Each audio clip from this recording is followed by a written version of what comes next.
Bonjour Lou. Bonjour Charlie et bonjour à tous dans cette nouvelle édition de TV d'Alzon. Au programme Les jeunes au temps du numérique. Nous allons d'abord aborder le sujet des réseaux sociaux et comment les jeunes les choisissent-ils. Nous verrons ensuite comment le numérique interagit avec l'éducation. Et pour finir, nous parlerons des intelligences artificielles dans l'enseignement. Yvan Lachaud, bonjour. Bonjour. Vous êtes le directeur de l'Institut Emmanuel d'Alzon, présent à chacune de nos émissions. On peut peut-être dire que cette émission, c'est une réussite, non ? Oui, effectivement, c'est une réussite. En plus, jusqu'à présent, globalement, c'était toujours une émission pilotée par l'enseignement supérieur des étudiants. Et là, on a pensé que c'était important que le lycée puisse y être associé, et peut-être davantage après. Donc, je pense que vous donner la parole vous permet de vous exprimer et en même temps vous permet de travailler un petit peu cette façon de parler devant un écran de télé. C'est pas trop mal. Donc, nous, ça nous va bien. Et en même temps, ça montre un peu ce qui se passe dans la maison. Voilà. Donc, bravo à vous tous. Et bien justement, nous avons avec nous sur le plateau 3 élèves qui ont abordé les sujets qu'on a présentés et qui vont pouvoir nous en dire plus. Alors Stella, bonjour. Bonjour Lou. Alors qu'est-ce qui vous a intéressé dans le choix du réseau social chez les jeunes ? Eh bien en fait, on trouve que c'est un sujet qui est plus qu'actuel et qui est intéressant d'étudier. Et en fait, on s'est surtout intéressé aux facteurs qui poussent les jeunes à choisir certains réseaux sociaux plutôt que d'autres. Et puis après l'étude, on finit par se demander si ce choix est vraiment volontaire. Jocelyn, bonjour. Bonjour. Vous vous êtes intéressé au sujet du numérique dans l'enseignement, c'est ça ? Oui. Et qu'est-ce qu'on peut en conclure au final ? Le sujet dont nous parlons aujourd'hui, vous l'imaginez, est vaste. Il y a des points positifs et négatifs. Certains disent que le numérique est dangereux pour la santé. Nous avons recueilli l'opinion d'enseignants comme d'élèves. Nous les écouterons après. Et puis enfin, Christina, bonjour. Bonjour. Alors d'après vous, l'intelligence artificielle est-elle un inconvénient ou bien un avantage dans l'éducation ? En fait, je pense qu'il faut l'utiliser de manière intelligente et pas comme un substitut à notre travail. Monsieur Lachaud, après avoir entendu le point de vue de ces... Rapidement, hein, Oui. ça allait vite. Hein. Oui, après avoir vite fait entendu le point de vue de ces 3 élèves, qu'est-ce que vous pensez de ces sujets ? Je pense que vous avez raison d'aborder ces sujets-là. De toute façon, il faut évoluer avec le monde qui évolue, avec l'actualité. Hors de question de mettre de côté le numérique ou les réseaux sociaux ou l'intelligence artificielle. On vit avec. Et l'enseignant en mathématiques que je suis a bien connu des moments où la machine à calculer rentrait en classe alors qu'avant il n'y avait pas. Et donc on s'est adapté à. Donc aujourd'hui, l'important c'est de s'adapter à, de ne pas se faire dévorer par et de trouver des solutions. Exemple, il est hors de question aujourd'hui de se dire on va vous faire rédiger un problème parce que de toute façon vous avez la solution. Sur les réseaux, vous allez mettre les 4 premières phrases et vous avez la solution. L'important pour moi, c'est que vous puissiez utiliser ça, mais qu'on vous demande de pouvoir le refaire tout seul. Et donc, c'est une autre façon d'apprendre les choses, mais c'est important de se dire il faut s'adapter à. Parce que c'est l'intelligence artificielle aujourd'hui, on le voit sur les concours, on le voit sur les examens. Lorsque aujourd'hui, il y a plus de tant de pourcents de l'intelligence artificielle qui est redonnée in extenso, ça compte pas. Et heureusement. Mais ça veut dire que vous avez la possibilité aujourd'hui de travailler grâce à cette intelligence artificielle. Et pour moi, ce qui est important, c'est que vous puissiez vous-même, seul, rebondir et peut-être être encore plus gagnant au niveau de vos connaissances. C'est tout. Il faut trouver, comme on dit, un gentleman agreement entre tout ça. Eh bien merci. Merci à vous. Alors nous allons pouvoir nous intéresser au premier sujet qui a été produit par l'équipe de Stella. Alors pouvez-vous nous dire un mot sur le choix du réseau social chez les jeunes ? Eh bien en fait, au-delà de vous dire un mot, puisque mon avis il compte pas beaucoup, on va pouvoir vous montrer l'avis de nombreux jeunes, mais surtout d'un professeur qui est aujourd'hui avec nous. Alors Monsieur Poinsignon, je vous invite à venir sur le plateau. Bonjour Monsieur Poinsignon. Bonjour. Vous êtes professeur au lycée Emmanuel d'Alzon, en professeur d'histoire-géographie. Absolument. Possédez-vous des réseaux sociaux ? Ah oui, comme tout le monde. Je sais pas, je regarde Facebook, comme tous les vieux. Instagram, bon, de temps en temps. J'ai eu TikTok, mais je me suis désabonné. C'était trop addictif. Et surtout, ça amène, de toute façon, vous le savez, toujours... ça va toujours dans le sens de ce que vous regardez, donc vous n'avez plus aucune information, on va dire, contradictoire. Je comprends. Et qu'est-ce qui vous pousse à utiliser du coup plutôt ceux que vous utilisez et pas d'autres? En fait, Instagram très peu, je regarde juste ce qu'il m'est envoyé, et puis je le consulte très peu. Et Facebook encore moins, et je publie quasiment plus rien dessus. Je me suis retiré de cette affaire-là. D'accord. Eh bien, je vais vous laisser regarder notre reportage et après je vous demanderai d'y réagir. Aujourd'hui, plus de 4,5 millions de personnes à travers le monde sont connectées aux réseaux sociaux. C'est donc 67% de la population française. En particulier les jeunes. Plongés dans ce monde virtuel dès leur plus jeune âge, ils sont les experts incontestés de ces plateformes et de leurs innombrables fonctionnalités. Certaines sont devenues incontournables, tandis que d'autres captivent la jeunesse de manière addictive. Avec tant de choix, les jeunes sont devenus exigeants. Alors, quel réseau social choisir et surtout, ce choix est-il volontaire? TikTok. Parce que c'est amusant. Moi c'est TikTok parce que on peut faire plein de trucs comme faire des vidéos, faire tout quoi. YouTube. Insta et TikTok. Mon réseau social préféré, je pense que c'est Instagram parce qu'il y a beaucoup de diversité dans les fonctionnalités. On peut parler, appeler, se divertir avec les Reels, etc. Je pense que c'est Instagram. Et TikTok parce que je passe tout mon temps. Ouais. Je dirais Instagram parce que ça combine pas mal de choses. En fait, il y a beaucoup de trucs que je retrouve dessus. Quel est le réseau social que tu préfères le moins? TikTok. Moi c'est Facebook. Puisqu'il n'y a rien là-bas. Et TikTok parce que je perds beaucoup mon temps dessus et voilà. Allez, je dirais Snapchat en vrai. Parce que c'est un truc qui m'a jamais vraiment attiré. Quel est le réseau social sur lequel vous passez le plus de temps? Moi TikTok parce que y a plus de vidéos drôles. TikTok, c'est amusant et voilà. Je dirais Snapchat parce que j'appelle beaucoup, je parle beaucoup. TikTok. C'est TikTok parce que quand je vais sur TikTok, en fait, on a trop envie de se balader. Je dirais soit Instagram, soit peut-être TikTok, mais plutôt Instagram en ce moment.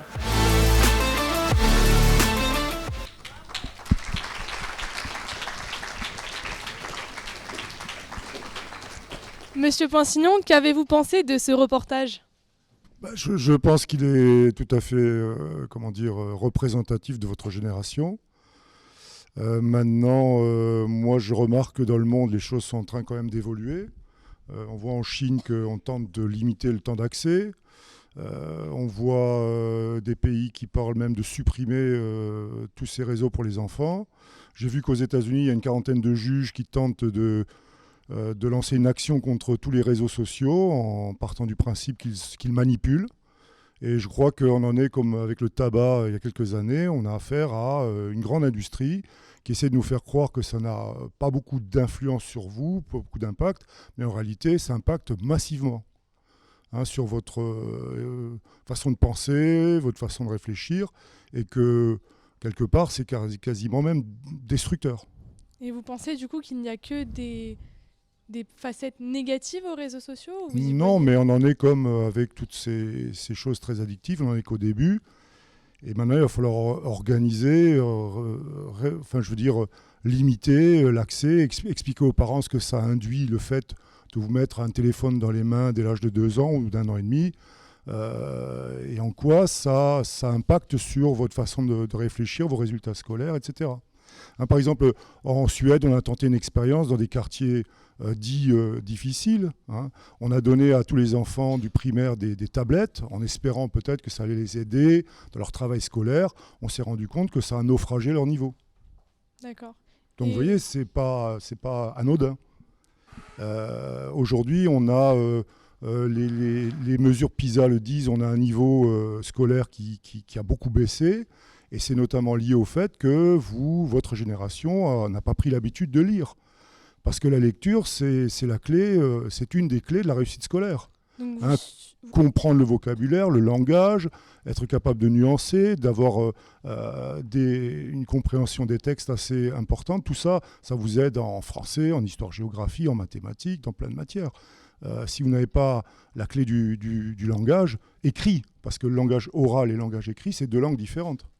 Le langage écrit, je dirais le moindre livre pour enfants est plus riche en vocabulaire qu'une conversation même entre adultes, une conversation anodine. Donc ne pas rentrer dans cet univers-là, dans cette dimension-là, et s'en limiter aux réseaux sociaux, c'est perdre beaucoup d'outils de la réussite scolaire, me semble-t-il. En tant que professeur, vous subissez cet effet des réseaux sociaux tous les jours. Bah, clairement, on a quand même des gens qui ont de gros problèmes de compréhension des consignes, des textes, même de la compréhension des mots. Hein, que veulent dire les mots qu'on utilise en classe si vous ne les comprenez pas, ou si vous leur donnez un sens différent. Hein, quand je parle d'un quartier populaire, il faut comprendre que ce n'est pas un quartier fameux ou célèbre, c'est un quartier... avec des gens qui ont un niveau de vie, on va dire, plus limité. Donc vous voyez, le langage populaire peut lui donner plein de sens. Je vous remercie pour votre intervention et passez une bonne fin de journée. Merci beaucoup. Alors merci. Avant de passer au deuxième sujet, nous voudrions l'avis de Monsieur Lachaud sur cette question. Alors je ne vais pas vous donner un avis éclairé, je vais simplement partager avec vous une expérience que je viens de vivre, puisque je rentre il y a une quinzaine de jours de Chengdu en Chine, puisqu'en fait je suis allé voir pour qu'on puisse reprendre les jumelages avec nos lycées chinois dans cette grande ville de 21 millions d'habitants. Alors ce qui est extraordinaire, c'est qu'il n'y a pas un pays qui est autant développé d'un point de vue numérique et intelligence artificielle. Par contre, et celles et ceux qui parmi vous partiront en Chine au mois de février, puisqu'il y a un groupe qui part, vont se rendre compte que dans le domaine scolaire, dès que vous franchissez la porte, alors que vous franchissez la porte et vous avez la reconnaissance faciale, vous voyez à quel niveau on en est de l'intelligence, etc., vous posez les téléphones sont interdits dans tout établissement scolaire et tout est sur papier. C'est-à-dire qu'ils ont, comme vous aviez en primaire pour certains d'entre vous ou encore en collège, une dizaine de bouquins et tout est sur papier. Il n'y a aucune tablette. Ils ont gardé le papier à fond. Je n'ai pas à juger. Je vous dis simplement, il y a des pays dans lesquels il y a un développement encore plus important que nous de tous ces domaines-là, et dans lesquels on a gardé d'un point de vue éducatif le papier. Alors je ne sais pas, je pense qu'il faut se situer entre les deux. Ça me paraît même aujourd'hui surprenant. Ils étaient en interro, donc ils avaient tout laissé dans les couloirs. On ne pouvait pas passer dans les couloirs tellement qu'il y avait de papier de partout. Il faut des stocks. Voilà. Donc ça, je pense que c'est too much. Mais par contre, voilà, je pense qu'il faut garder un entre-deux de façon à ne pas perdre son côté personnel dans l'expression des choses. Voilà, c'est mon point de vue, mais c'est surprenant parce que, comme le disait M. Poinsignon tout à l'heure, il y a des pays qui sont en train de faire machine arrière par rapport à tout ça. Je pense qu'il faut rester calme et serein et l'utiliser intelligemment. Voilà. Merci beaucoup. Deuxième sujet maintenant, le numérique dans l'enseignement. Jocelyn, vous y êtes intéressé avec votre équipe. Dites-nous en plus à propos à ce sujet. Comme je vous le disais tout à l'heure, il est très vaste. D'abord, il faut, comme le disait M. Lachaud tout à l'heure, il y a certains pays où ils ne s'en servent pas. Et j'entends souvent dire que c'est presque, impossible de s'en passer. Si, c'est possible parce que dans certains pays, ils ne l'ont pas du tout, ou très peu, contraire de d'autres, comme nous, on va dire, où maintenant presque tout le monde a un téléphone portable dans sa poche.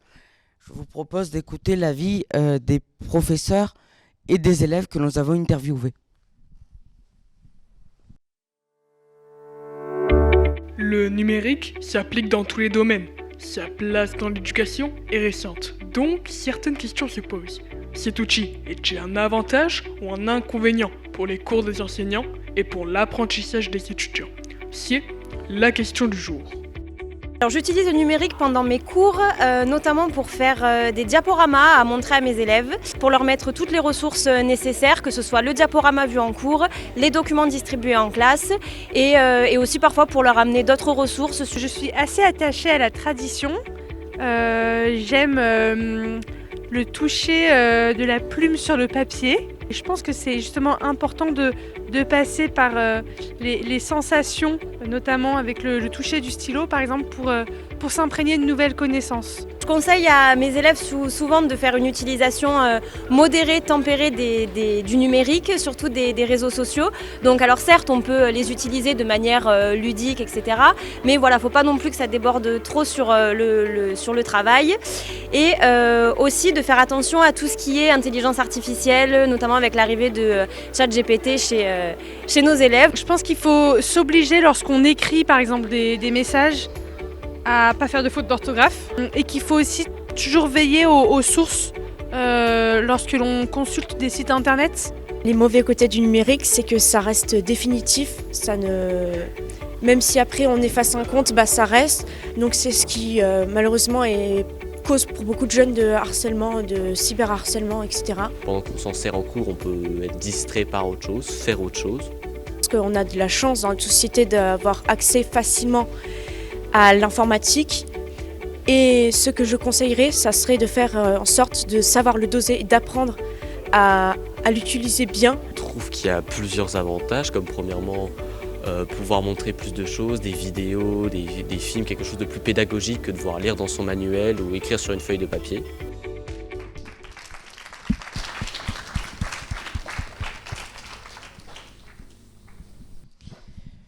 Madame Maria Motos, bonjour. Bonjour. Vous êtes professeure d'espagnol au collège et au lycée de l'Institut Manuel d'Alzon. Déjà, qu'est-ce que vous pensez de ces interviews ? Alors, je pense que ces interviews sont très intéressantes. Donc, ce deuxième interview montre bien, je dirais, le côté un peu traditionnel de l'enseignement, ainsi que le côté plutôt innovateur de l'enseignement.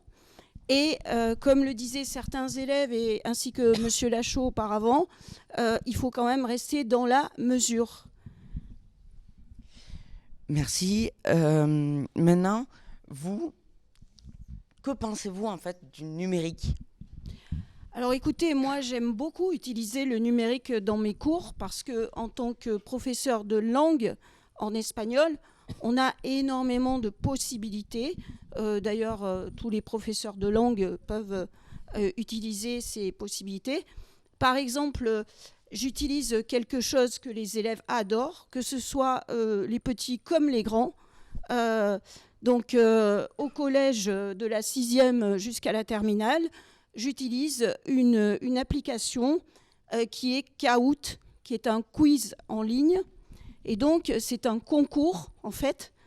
Donc, les élèves se connectent avec un code et donc vont répondre à des questions. Et donc, il y a une espèce de compétition. Et c'est vraiment intéressant parce qu'on peut utiliser tout type de sujets, des sujets qui parfois ne sont pas très drôles, comme le prétérit en espagnol, le passé simple, les verbes irréguliers. C'est pas très marrant en version classique. Mais en version numérique, en compétition, ça peut justement créer quelque chose de ludique sur un sujet qui n'est pas toujours très marrant, très agréable. Et tout le monde adhère à ce genre d'application. Merci. Dernière question. Quels sont vos conseils par rapport à l'utilisation du support numérique ?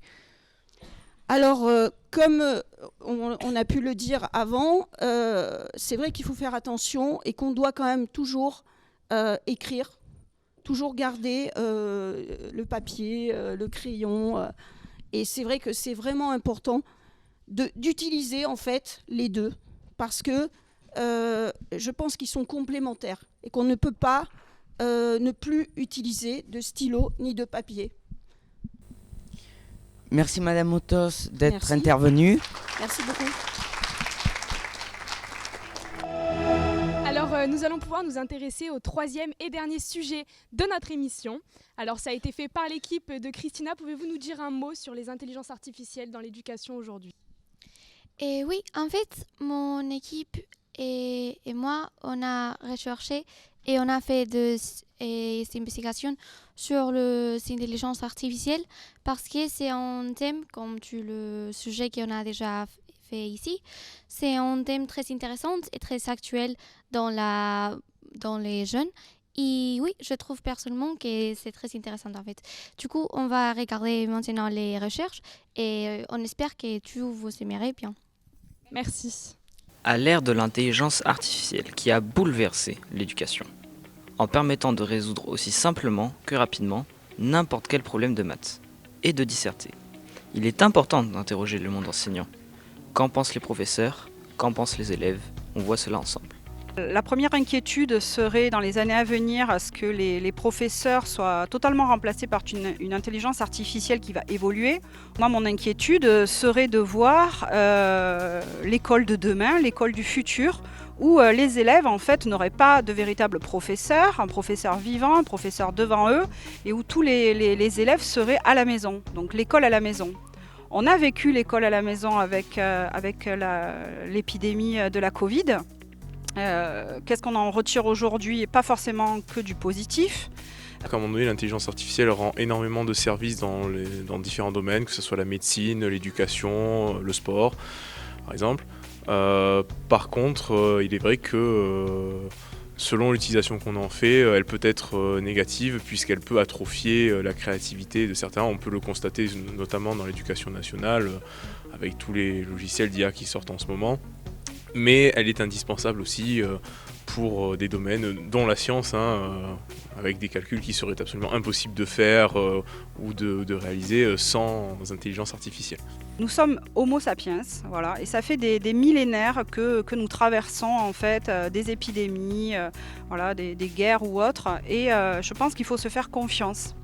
Notre cerveau, c'est une formidable machine.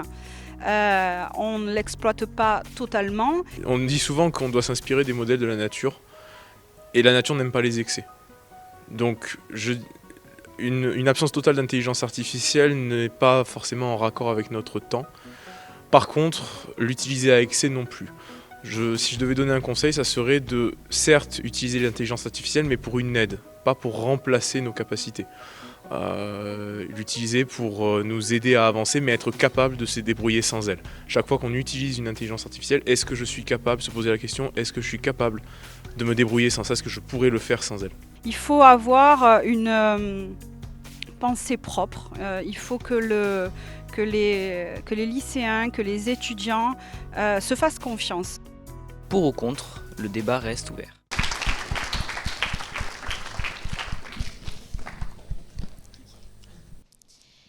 Maintenant, on va discuter avec Nathan Vertollet, et c'est un élève de seconde 6 et il va répondre des questions. Et oui. Qu'avez-vous pensé de ça que vous avez regardé?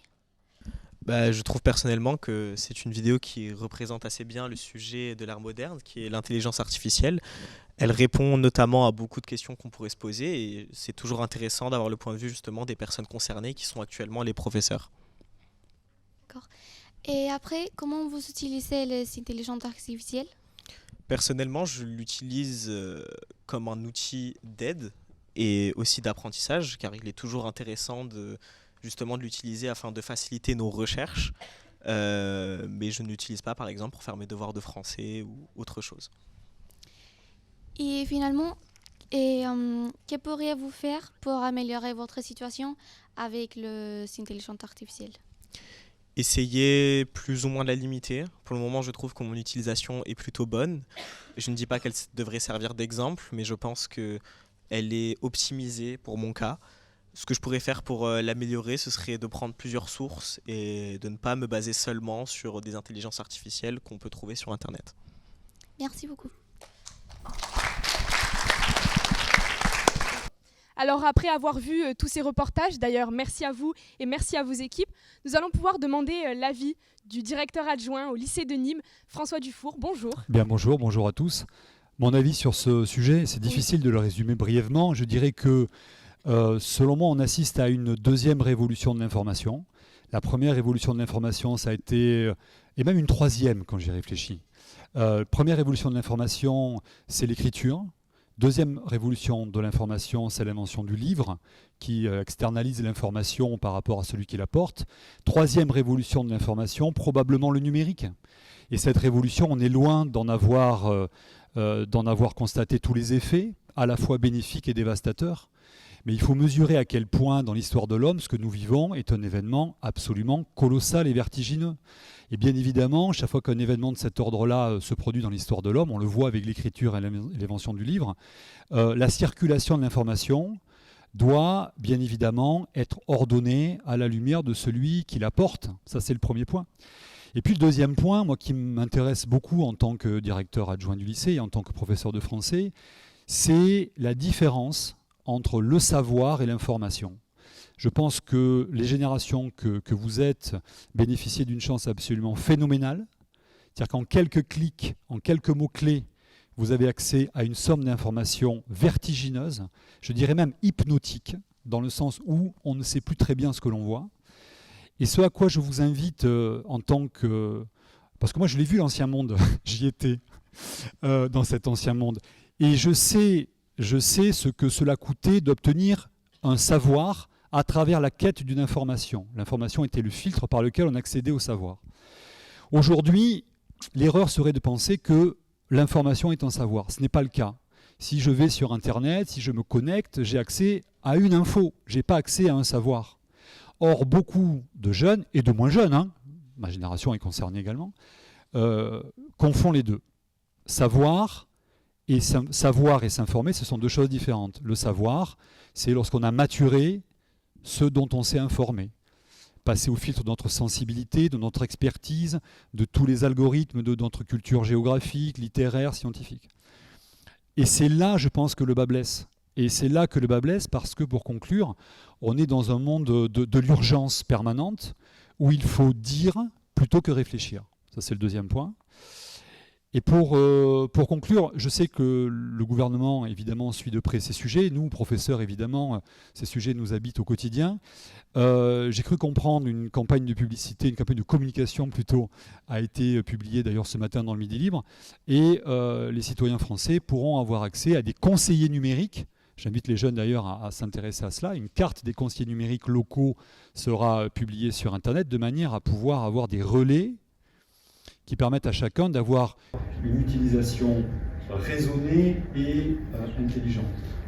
En résumé, je ne crois ni au tout numérique, ni au rien numérique. Je fais confiance à l'intelligence de chacun, de mon espoir. Merci beaucoup. Je vais inviter les membres de l'équipe sur scène, enfin sur le plateau. Et donc pour conclure, nous vous souhaitons à tous de bonnes fêtes.